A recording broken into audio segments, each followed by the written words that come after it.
Well, hello everybody. Welcome back to 2B2T on Fusion's Adventure. We're here with 678 individuals online. One of them is my main character at the Ninja Walrus base, AFK. Alright, where are we here? Well, we're over here. We were going this direction or something like that. So we shall continue this direction and avoid the creepers and skeletons and zombies. What will we find today? Well, we found some sheep. Exciting stuff. Oh, aha.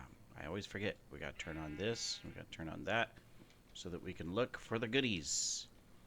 Yes, where are the goodies? Show me the goodies. You must have faith. And so I ask that you all have faith that I shall find the goodies in this episode. Because if you do not, well, then, I curse upon you all of the creepers and the zombies and the skeletons and the endermen and witches and spiders too, that they may ruin your day. Ah, there. So, am I going to be demonetized now because I made a threat against my viewers? You know, with zombies and skeletons and spiders and endermen and witches, creepers.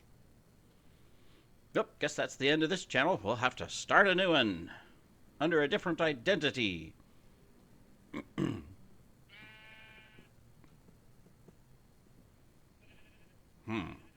Hopefully not.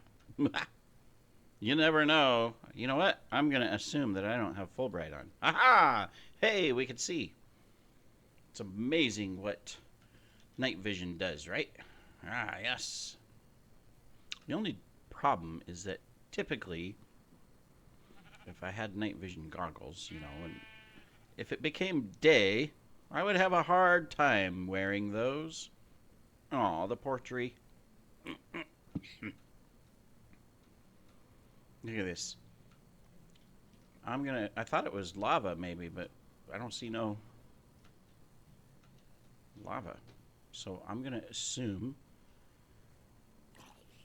that lightning has struck the tree.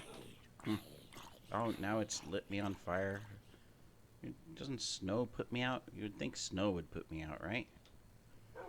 Go, puppy dogs, get those skeletons. Alright, well, anyways.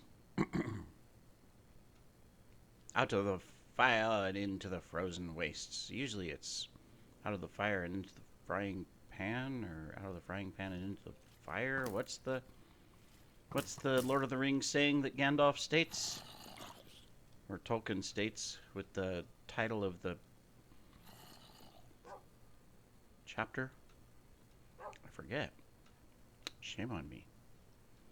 Tolkien fans will be disappointed. I should do that again, you know? I first read the Tolkien books when I was like in 4th grade, believe it or not. The school had, you know, a reading competition that was ongoing of, you know, read books, turn in how many pages you read, you know, and potentially, you know, you'd get points or something like that, and then you could use them at the school store and buy little trinkets and little fun things that, you know, 4th and 5th graders and 6th graders would like because, you know, it was elementary school.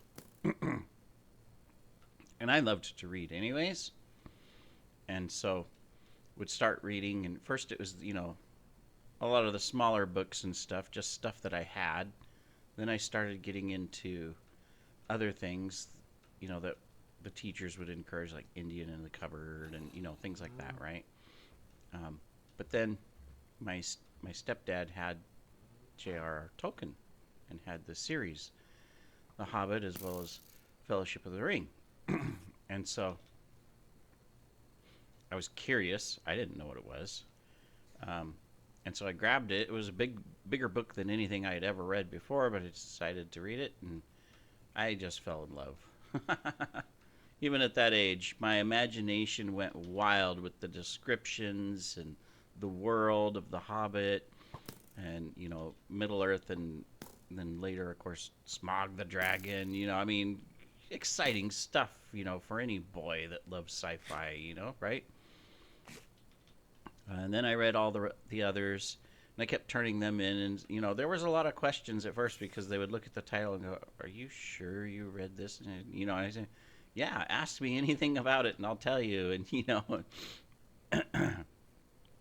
and then I even went afterwards, and I read the Similarian, which is a lot more complex because it's not a smooth story. It's kind of short stories plus notes, right? Read that. Then my mom introduced me to Anne McCaffrey and Dragon Riders of Pern. And so I read that and started reading a lot of the ones that she had. She only had the one book of the 3 primary episodes or stories, but not all the companion books. So I read that. And then the other one I read was that she had at the house was Chronicles of Amber by Larry Niven. That's a good book. It's a really good book. I always thought it would make a really good movie or series or something if story writers could do it justice. But that was an interesting one. It wasn't until much later that I started finding other books by these authors and reading them. Of course, Tolkien's son and whatnot came out with the companion books and the different stories that you could read. And Anne McCaffrey has tons of different series.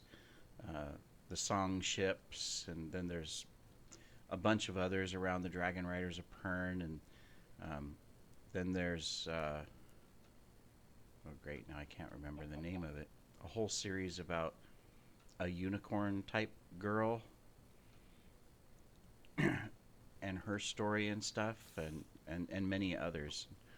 I was able to track down and collect them all and read them and stuff like that.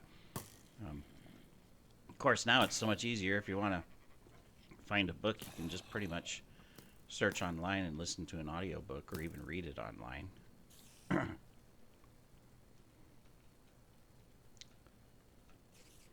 Read a lot of really good books.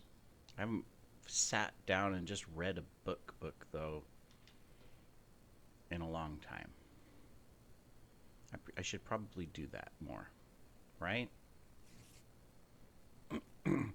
People get so engrossed with TikTok and YouTube and Instagram and WhatsApp and Facebook and X and then all of the Asian platforms that exist. Sorry, I don't know all the names of them, but there's tons of them, and a lot of them are larger even than TikTok. And I mean, TikTok's Chinese too, but they're even larger platforms with, hundreds of millions of users,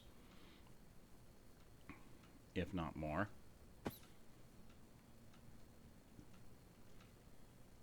I think people forget, though, to, hey, just sit down and, read a book. Kind of reminds me of some of those movies and shows you see sometimes where it's like it's in the far future or whatever, whether it's modern or dystopian or ruined or whatever, wastes, they find the paper-bound book and it's like a relic of something extremely rare and all of that.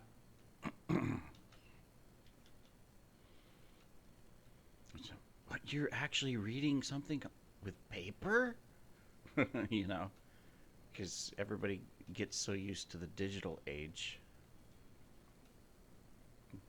What happens if all of a sudden there's some, I don't know, gigantic solar event that just EMPs the entire world? And so all electronics, all internet, all power, everything just poof is gone.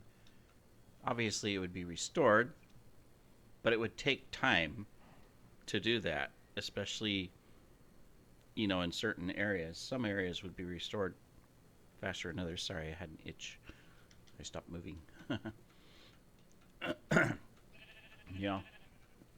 Could people survive without their mobile devices? The answer is yes, there's tons of people alive today that would have no problem, including myself. I lived without internet before, without mobile devices. You guys are out of place. I don't see no jungles around here. Where'd you guys come from? Got a whole menagerie here. We got the cows, the birds, and the dogs. Huh. Are they someone's entity owner? Come here. Do you have an owner? Nope. Don't have an owner, so there must be a little plot of jungle, or I mean from a biome change because of the different versions and people traveling through, and the world trying to adapt between the biome changes. There must have been maybe even a single little block of jungle there or something. And it was a bird spawn block.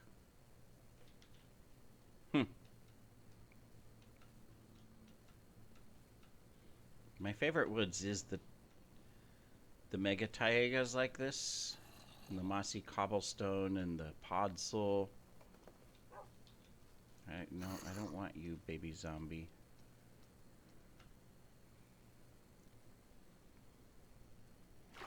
This is one of my favorite biomes. I think mostly because originally it was one of the few biomes that it just felt complete. I mean, it's missing a lot, but I mean, from that sense, like if you run through a birch forest or an oak forest or even a dark oak forest, things like that, it's just the trees, right? Occasionally some grass and some flowers. But the mega taiga with the podzol, the cobblestone, mossy cobblestone, block areas, the gravel areas, I mean, all the grass and tall grass and the mushrooms on the ground and all of that, it just made it feel like a more complete biome. And so I think that's why it was originally became one of my favorites. Oh, well, that was a glitch. The skeleton popped back and I went backwards 20 blocks. Boop. Yesterday was really bad. I was at the Ninja Walrus base trying to build the wool farm, and my goodness, the server started tanking. And it wasn't me. It was the server, because people started dropping like flies, and I'm surprised I stayed connected. I was rubber banding all over the place and pausing, and I had rail carts or mine carts and stuff going, and so they would freeze, and then all of a sudden everything would catch up and stuff like that. And then this chat was full of lag, people complaining, of course, rightly so. And then people started dropping like flies to where there was only like a dozen people on, and I was one of them. It was like, wow, usually I'm one of the first to be kicked being in Asia. It's amazing that I'm still here.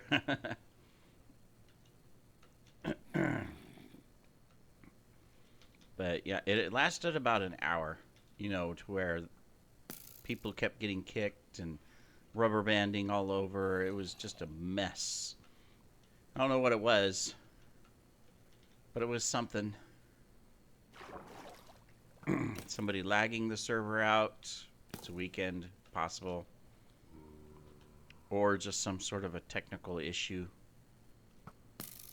which is possible too. You never know. The 2B2T status site, it'll tell you, issue reported, blah, blah, blah, automated system resolved in 15 seconds, or, things like that. But it doesn't tell you what the issues were. I question the truth of that. I think it's just tagging it as issue resolved and that it restarted the server or something like that, rather than saying that it actually found the true issue and fixed it, you know.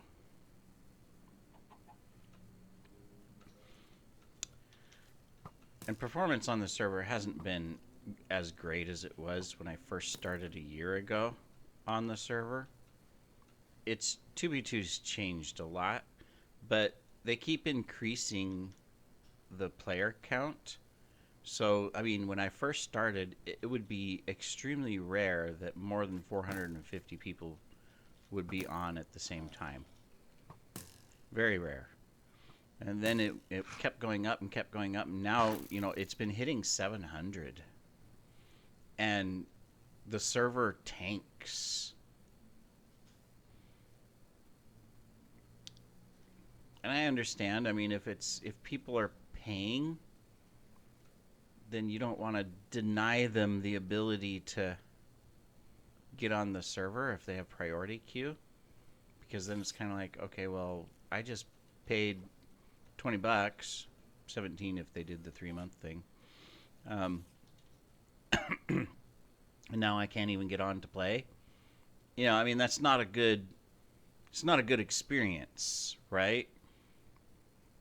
You have a product that people are paying for. You need to deliver on it. It can be difficult for sure, especially when you're reliant upon a lot of different factors for it all to work smoothly. Nice little ruined village there. I would check the chest, but it's in a pretty much new chunk. So, came all the way up here, and we're gonna go back down because there's a big crevasse filled with water.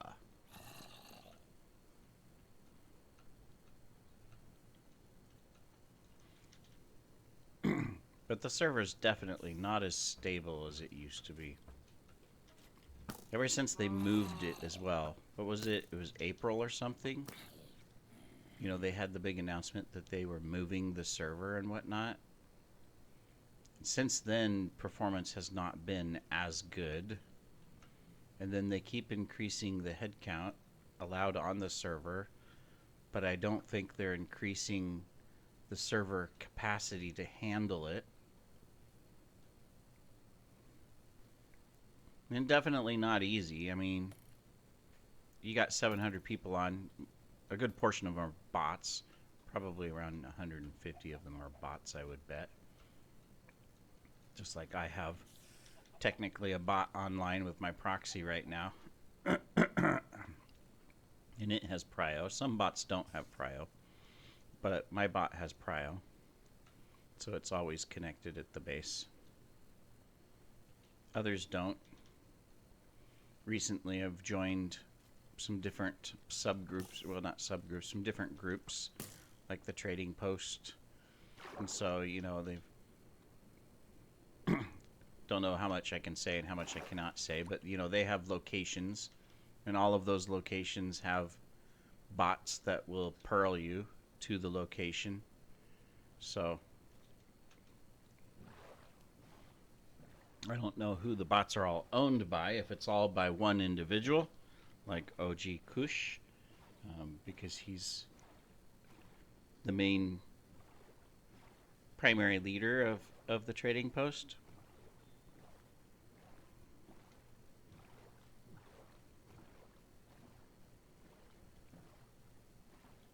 And then there's base hunters like Paul Steve.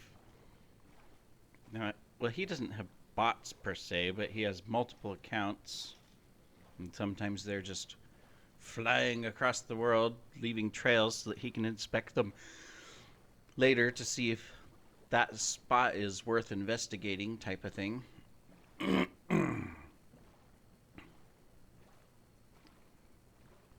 Hey, we finally have a portal. We have life. Nothing else, though. I saw the comment. recently someone was saying, well, how come you don't go in the portals? And, I replied, well, because I made a commitment that I wouldn't enter the nether on this series. Well, just take a peek. You never know what you'll find. True. 9 times out of 10, though, not really going to find anything. Alright, I'm curious. We got the portal there, which, you never, a noob would have left it open, or, they didn't quite get it destroyed and a mob walked through it and they just didn't know. But let's check out the above ground boat. It's not quite floating. It is on some grass here.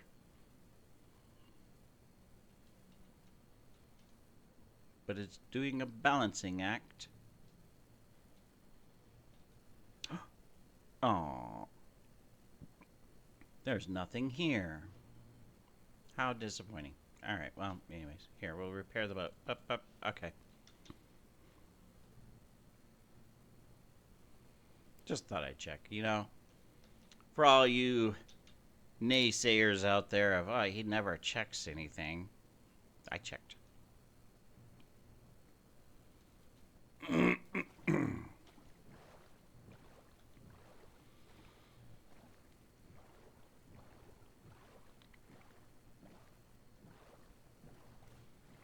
See if I can get through this episode without a coughing fit.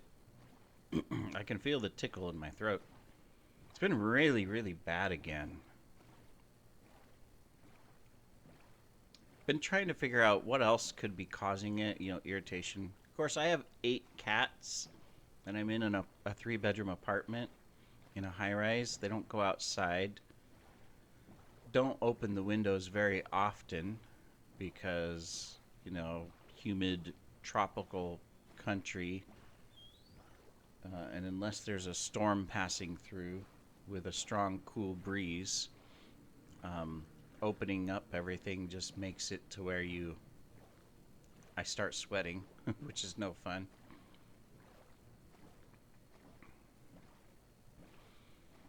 Well, we got the ender chest and a little column over here. No chests or anything below it, so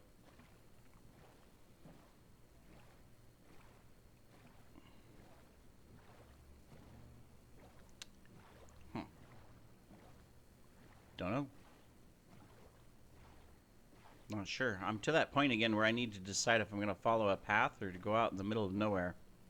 Right? I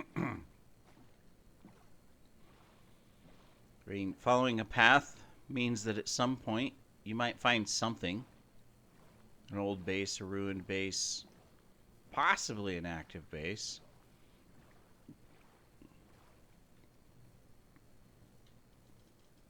Or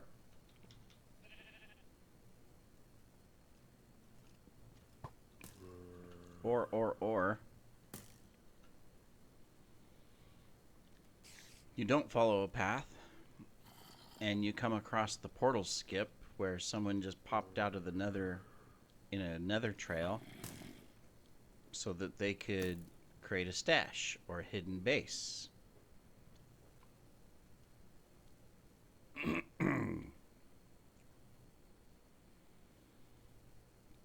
And since we're mainly on foot for this series until we get out to the 500k mark, which we still have 300k to go,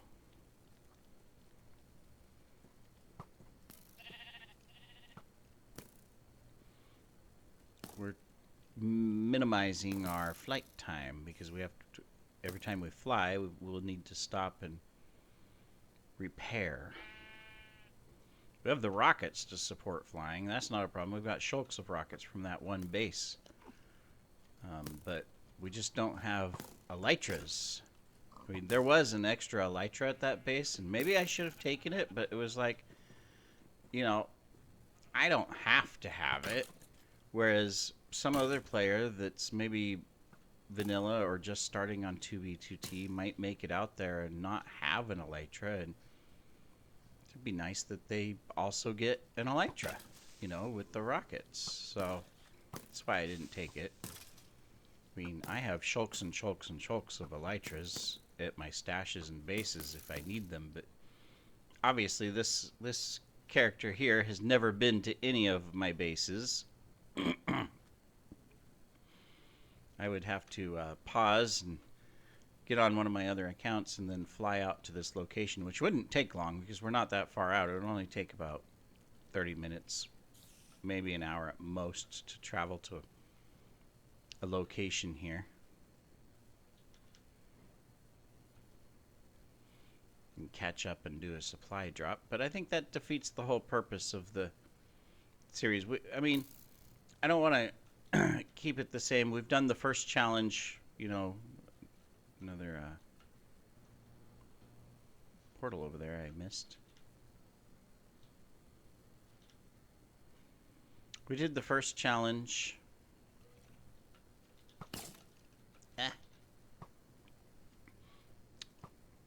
Then we did doing this one, you know, to where we're not really flying and started off vanilla, the first one at least. This one's the continuation where we still have our stuff from the first trip, but we're applying some of the same rules. I don't think I'll do another series or another one where I like start back at spawn and I excuse me, do the same thing. Especially coming out this far, there's the chance of me finding something cool, which is exciting. Excuse me. Yeah, coughing fits incoming.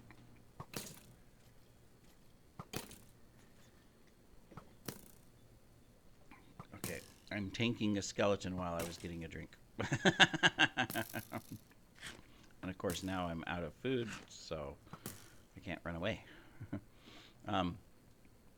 Anyways, as I was saying, I don't think I'll do another series like this where I go out 500k, because near spawn and stuff out under the 100k, as you've seen if you've seen the other videos in the series, we find stuff every episode almost.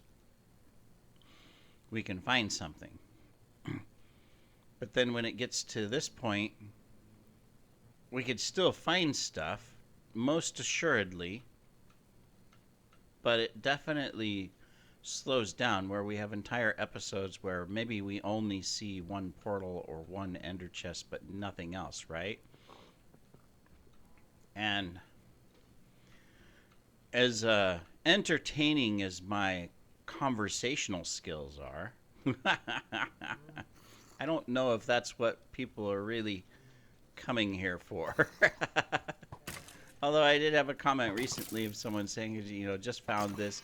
This is more like a podcast, you know. I mean, I guess it is. I mean, because technically I'm not doing anything in-game like building a base or PvP or stash hunting or whatever, right? I mean, technically I'm stash hunting, but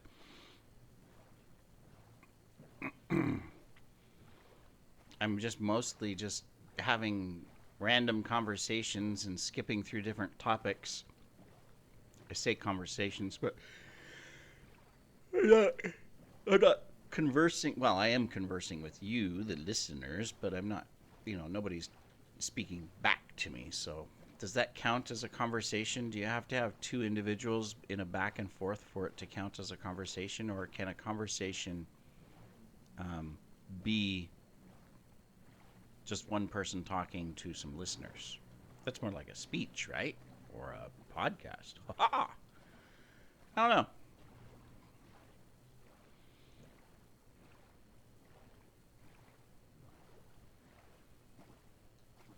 Don't necessarily want to go east, just because the further east we go, to a point anyways, till we get to the diagonal, the less likely we find a base. I mean, there's the typical history that people will, you know, follow a main road out in the nether, like the center line, 0, 0. And then they'll Once they get out so far, they'll turn off and go off to the side 50 or 60,000 blocks and call it good to build a base. Which is true. In general, it's good. You have to remember how big the server is. It's the entire possible size allowed by Minecraft by default. And so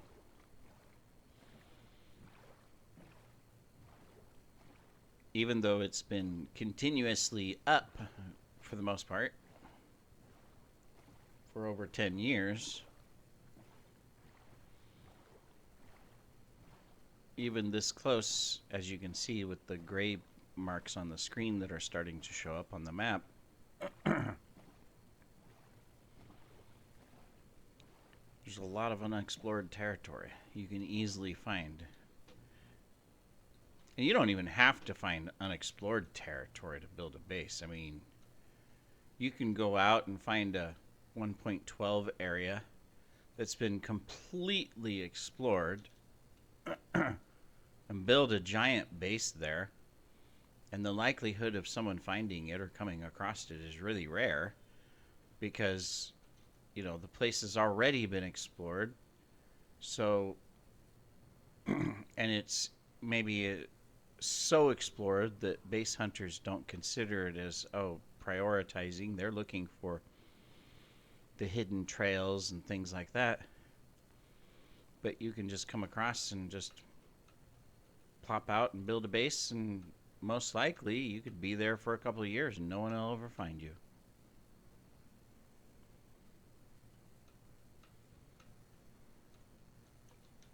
And just because someone does find you doesn't mean that it's bad. I mean, it could be just a normal person like you, and they're just trying to survive, and they look at your base and they think it's cool. And they may borrow a few items, but they won't blow it up. That's the worst part. If someone comes along and takes a bunch of my shulks, you know, supplies out of my base, which has happened. Okay, that's unfortunate, but that's why you have backup stashes. But it's only just unfortunate. But if someone comes along and blows your base up, then that's just kind of depressing. Okay, there's a lot of portals here. We're coming up on the 30 minutes. We're finding a lot of portals. So, and we're in a 1.12 area. So could it be that we are approaching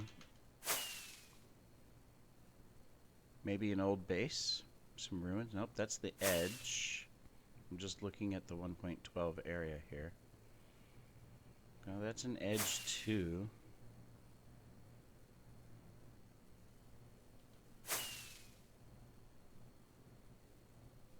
I say a lot of portals, but it's just a large square. I mean, there are multiple portals here, but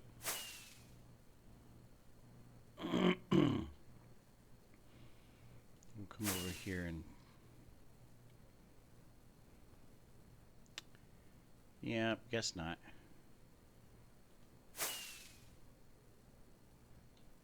I was kind of hopeful, but guess not.